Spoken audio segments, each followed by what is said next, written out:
A few years back, when there was immense hype about Vlad's impending MLB debut, there was an article written on April 24th, 2019 titled Projecting Vlad Jr.'s First 10 Seasons. An impossible task to predict a player's ability for a whole decade, but it is not so hard to do so year by year. And if somehow you followed me when I did this series a year ago, then you will remember these videos are how I began my channel.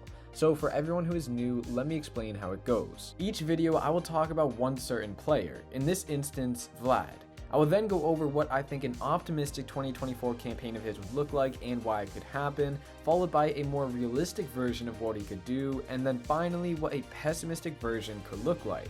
Alright, let's get into it. For starters, an optimistic version of Vlad in my eyes of course involves more power, which is what we saw all throughout his 2021 campaign where he averaged 12.6 at-bats per home run compared to his lackluster 23.2 figure in 2023. With that being said, I have his optimistic outlook at 45 home runs, a 310 batting average, 400 OBP, a 560 slugging for an OPS of 960, and 6.5 WAR. These figures would put him back in the conversation for one of the best players in the league and would provide the Jays immense offensive help after the team's collective down year last season. Now, I know you may be thinking, if it's an optimistic prediction, then why isn't it higher than his 2021 line that involved an over 1000 OPS? And I agree, I think that he could surpass that number again in the future, but following two lackluster seasons and the fact that he's only posted an OPS above 818 once, I want to see a bit more sustained success before I can get on board with saying an over 1000 figure,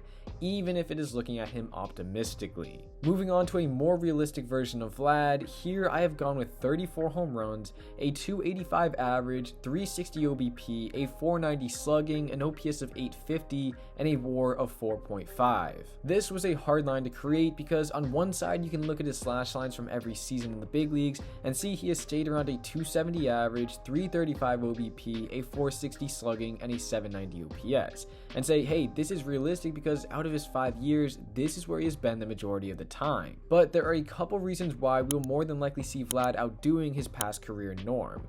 For starters, he's entering his age 25 season. He's still extremely young, and there's great reason to believe that for the next few years, there should be positive regression rather than negative. And secondly, he looks to be in much better shape than before. And the last time we heard of him taking time to work on his diet and training regimen was following the 2019 and 2020 seasons, where it was obvious his weight may have been holding him back from playing better defensively, but more importantly, his bat speed and mechanics. Well, following the 2020 offseason, he took time to work on these things and came back as the best offensive player in baseball, even challenging for the Triple Crown, which has only been done once since 1967. So far this offseason, we have gotten updates from his Instagram account and Nicole Gabriel's, the trainer he's working with down in Florida, and in them he's working tirelessly and noticeably looks better. But of course, this is social media, and all we can see are his workouts. We don't know if he's eating, sleeping, or drinking well, which are all staples in a healthy athlete. With that being said, if he doesn't do these things on the side, we could see what I think is his pessimistic outlook,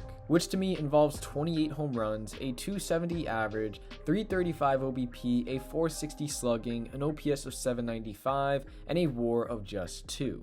When you look, I pretty much copied his 2023 numbers because to me, it's the worst version of him we will see again. He was swinging at pitches way outside the zone, causing more weak contact, and when he hit the ball hard, which to be fair, he still did at an elite rate being an 89th percentile, the ball dropped short of the wall more often than not. It was extremely frustrating to watch as a fan who tuned into practically every single game, including in person for the final 3 of the regular season, where he swung at this pitch way outside the zone, which left me baffled in the outfield seats. If the Jays get this version of Vlad once again, they're screwed. Because while I do think the Jays will sign one of JD Martinez or Jorge Soler, this offense will be far from dominant without Vlad picking up his slack and putting the MLB on notice like in 2021.